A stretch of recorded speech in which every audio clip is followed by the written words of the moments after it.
अस्सलाम वालेकुम वरहमतुल्लाहि वबरकातुहू। मैं डॉक्टर सलमा। उम्मीद है सब खैरियत से होंगे। आज कुछ नई बातों के साथ मैं हाज़िर खिदमत हूँ। नाश्ते के टाइम पे मैं कुछ वीडियो बना लेती हूँ, क्योंकि जो दूसरी ओवर वॉइस वाली हैं वो थोड़ी मुश्किल होती हैं या डायरेक्टली ज़रा सही होती हैं। चूँकि मैं आपके सामने नहीं आ सकती, मैं अपनी आवाज़ के ज़रिए आपको सारी बातें बताना चाहती हूँ। पसंद करती हूँ इसी बात को कि आप मेरी आवाज़ को सुनकर मेरी आवाज़ जो है वो सदका जारिया बन जाए। अगर आपको ये मालूमात सही लगती हैं या आपको समझ में आती हैं तो आप आगे भी शेयर करें, ताकि लोगों को अवेयरनेस हासिल हो और वो अपने अल्लाह के करीब हो जाएं। ठीक है, तो आज की गुफ्तगू में सबसे ज़्यादा यही चीज़ जो मैं करना चाहती हूँ, बताना चाहती हूँ कि हर तरफ लोग गुस्सा करते हैं, एक दूसरे को मारते पीटते हैं।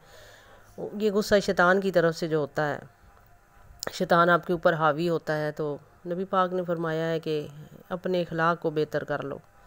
मेरी उम्मत में से सबसे ज़्यादा बेहतरीन इंसान वो जो अपने अखलाक को अच्छा कर ले। अब अखलाक क्या होता है? यही होता है कि किसी को अपने हाथ एक मोमिन के हाथ के साथ जो है ना, वो किसी को तकलीफ़ नहीं पहुंचती। आप उसको मारते नहीं हैं, आप उसको जो है ना ज़ख्मी नहीं करते हैं।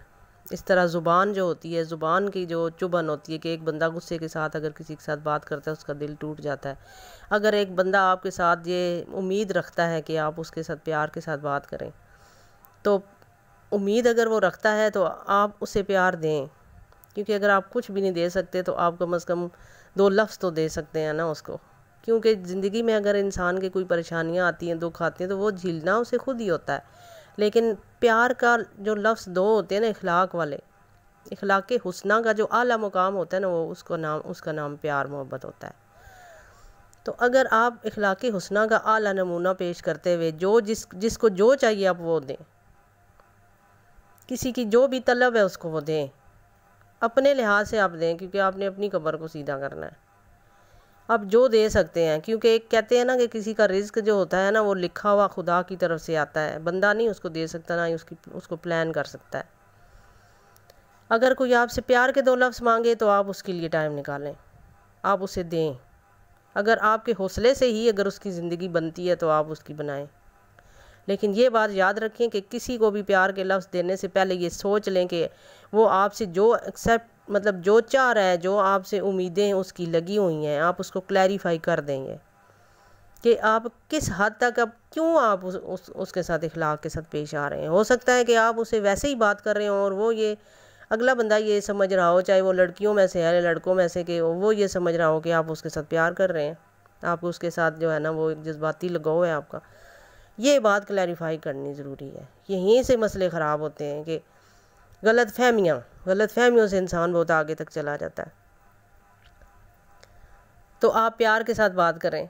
अपनी ज़ुबान के आपके वो लफ्ज़ अगर आपने गुस्से के साथ बोले हैं या किसी के साथ आपने ब्लेम कर दिया है और वो इस तरह का नहीं है, आप उसे गलत समझ रहे हैं, तो आपके वो लफ्ज़ उस बंदे के अंदर सारी ताकत ख़त्म कर देंगे। हौसला जीने का ख़त्म हो जाएगा, दुनिया से उसको एतबार उठ जाएगा, उसका भरोसा टूट जाएगा।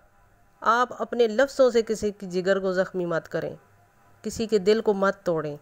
क्योंकि एक टूटे हुए दिल से जो आह निकलती है ना, जो वो रोता है, जो उसके आंसू निकलते हैं, तो उसका हिसाब खुदा बहुत सख्त लेता है आपसे। तो दुनिया में देखा भी है मकाफ़ाते अमल। किसी को इतनी उम्मीदें मत दिलाएं कि वो अपना आप ही तोड़ बैठे। इखलाक़े हुस्ना के अंदर आपने सिर्फ इस हद तक जाना है कि अगले बंदे को आप हौसला भी दें, उसके मुश्किल वक्त में काम भी आएँ, और फिर जो है ना उसको इतना मतलब उसके दिल में पैदा हो जाए कि ये बंदा तो कोई खुदा का बंदा है, कि उसने मेरे मुश्किल वक़्त में मेरा साथ दिया है और मेरे साथ हौसला ये मुझे देता रहा है या मुझे देती रही है। इखलाक़े हुस्ना की सबसे आखिरी जो हद है ना, वो ये है कि अगर कोई आपसे सलाम ना करे तो आप उसे सलाम करो। अगर कोई गुस्सा करे तो आप आगे से प्यार से बात करो। अगर कोई बंदा आपसे रूठा उसे राज़ी कर लो। क्या पता वो आपके राज़ी करने पे बैठा हो, तो आपके दो लफ्ज़ उसे राज़ी नहीं कर सकते। आप अगर किसी को राज़ी कर लेंगे, रूठे हुए बंदे को, वो भी जो सिर्फ आपसे कुछ चाह रहा हो, अगर उसको आप राज़ी कर लेंगे तो उसका मान रह जाएगा ना कि कोई तो है जो उसका है, कोई तो उसका ख्याल करने वाला है। हाँ, अलबत्ता जो लोग ऐसे हैं कि जो हर वक्त खुदा के ख़िलाफ़ बोलते हैं, हर वक्त खुदा के ख़िलाफ़ बोलते हैं, हर वक्त दूसरों को गालियाँ गलौज करते रहते हैं, उनके साथ भी आप इखलाक़ हुस्ना रखें, उसके साथ ऐसा सलूक करें ना कि वो बंदा ये अपनी आदत ख़त्म कर दे। इंसान के अंदर उसकी आदत शैतान की वजह से आती हैं, और शैतान जो होता है वो आपको ख़राब करता है और आपसे आपकी पर्सनैलिटी को डाउन करता है, आपकी पर्सनैलिटी को डाउन करता है, जिसकी वजह से आप दूसरों की नज़र में गिर जाते हैं। क्योंकि जो बंदा मुश्किल वक्त में आपको पुकारता है, अल्लाह ने तो वसीले बनाए हैं ना, वरना तो अल्लाह ही काफ़ी था। अगर वो अल्लाह ताला जोड़े जोड़े ना बनाता, उसका भरोसा आप पर से टूटेगा, और सही बंदा जब उसको मिलेगा तो फिर भी उसका भरोसा आपने ऐसा तोड़ा होगा कि वो किसी पर यकीन नहीं करेगा या करेगी। अगर कोई बंदा मुश्किल वक्त में आपसे जो इमदाद मांगे, लेकिन क्लैरिफाई करें, ताकि वो अपनी उम्मीदें आपके साथ उतनी ही बांधे जितनी आप उसके साथ करना चाहते हैं। कोई सलाम ना करे, उसे सलाम करो। अगर कोई बंदा मुश्किल में है, उसे खुद सलाम करके पूछो, उसके साथ दुख सुख शेयर करो, उसके साथ उसके दिल की जो भी अंदर भड़ास है उसको अपने लफ्ज़ों से ठंडा कर दो, ताकि वो वक्त तो गुजर ही जाता है, लेकिन वो बंदा इंसान के अंदर नक्श हो जाता है कि ये बंदा मुझे मुश्किल वक्त में काम आया था। क्योंकि खुशियों में तो सब साथ देते हैं, लेकिन दुख में कोई नहीं देता साथ। आज की मेरी जो बातें हैं ना, इन पे ज़रा गौर करना, क्योंकि माशरे में यही चीज़ें हैं जो हर तरफ दुखों की वजह है, हर तरफ भरोसा टूटा है, यकीन टूटा है। किसी को तो बहुत ज़्यादा ही आपने प्यार दे दिया है, इखलाक दे दिया, और किसी को आपने दिया ही नहीं है। अपने आप को म्याना रवि में रखें, हकीकत बताएं दूसरे को, हकीकत बताएं। हकीकत आप नहीं बताते ना, इसी वजह से लोग फिर जो है ना, उनके यकीन भरोसे, उनको फिर आपकी वजह से वो बंदा ख़राब होता है, बजाय इसके कि वो सही हो। वो बंदा जब आपकी वजह से ख़राब हो जाता है, खुदा आपसे नाराज़ हो जाता फिर। और फिर खुदा आपसे नाराज़ क्यों होता है? क्योंकि आपने, वो हक़ उसका था, उसने आपको पुकारा, लेकिन आपने उसका हक़ उसे नहीं दिया। और जब उसका हक़ आपने नहीं दिया, तो फिर जिसको आप उसका हक़ दे रहे हैं, फिर वो भी छिन जाएगा आपसे। और ये अल्लाह के इम्तिहान होते हैं कि कोई बंदा मुश्किल वक्त में आपको पुकारता है, आप उसके साथ क्या रवैया अख्तियार करते हैं? क्या आप उसके साथ झूठ बोल रहे हैं? आप उसके साथ जो इखलाक़ हुस्ना पेश कर रहे हैं, क्या उसकी हदूद कितनी है?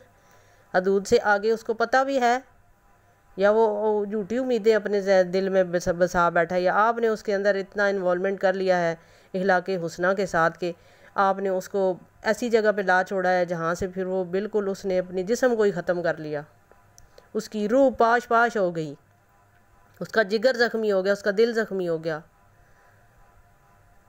क्या आप जानते हैं कि दिल से निकली हुई आग कभी माफ़ नहीं होगी आपको? तो ये काम करने से पहले आप अच्छी तरह गौर कर लें कि आपने किसी के कितना काम आना है, इखलाक़ हुस्ना को किस हदूद में रखना है आपने। यही चीज़ें, कोई लड़का अगर किसी लड़की के साथ है, कोई औरत मर्द के साथ है, कोई लड़का लड़के के साथ है, तो यहीं से बुराइयां जन्म लेती हैं सारी। इन बुराइयों की जड़ ही यहाँ पर है।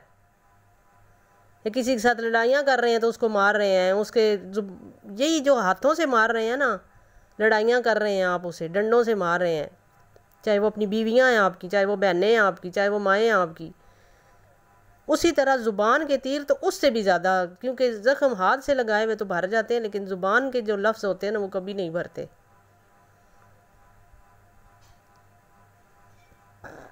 मोहब्बत को दर्द नहीं बनाएं, दर्दों की दवा बनाएं। और मोहब्बत अगर कोई आपसे कर बैठा है, या आपके इखलाक़ हुस्ना से मुतासर होकर आपकी इज़्ज़त कर बैठा है, उसमें गुरूर मत करें आप। क्योंकि मोहब्बत सामने रख के एक मजाजी खुदा की तरह होता है कि जिसको वो पूजता है, वो पूजने वाले मजाजी खुदा को आप सच्ची मुच्ची वाला खुदा मत बनाएं, क्योंकि ये गुरूर आपको मार डालेगा, आपकी पर्सनैलिटी को डाउन कर देगा। और उसके मद्दे मुकाबल जिसको आपसे उम्मीदें थी, वो आपके बारे में तो आपके बारे में तो उसका भरोसा तो टूट ही गया, लेकिन जो उसकी आएँ खुदा तक गई वो आपको पाश पाश कर देंगी। उसके भरोसे और यकीन की वजह से उसकी ज़िंदगी ख़राब हो गई। मेरी रिक्वेस्ट है आप लोगों से, माशरे में ये बुराइयां सिर्फ इसी वजह से पैदा होती हैं कि आप किसी को क्लैरिफाई नहीं करते हो। हाँ, इखलाक में इस हद तक आगे चले जाते हो कि वो जो है ना वो अल्लाह ताला को नाराज़ करता है और माशरे में बुराइयां फैलती हैं। मुझे इजाज़त दें, इंशाअल्लाह ताला नेक्स्ट में किसी और बात के साथ आपके साथ मिलती हूँ मैं। अल्लाह हाफ़िज़।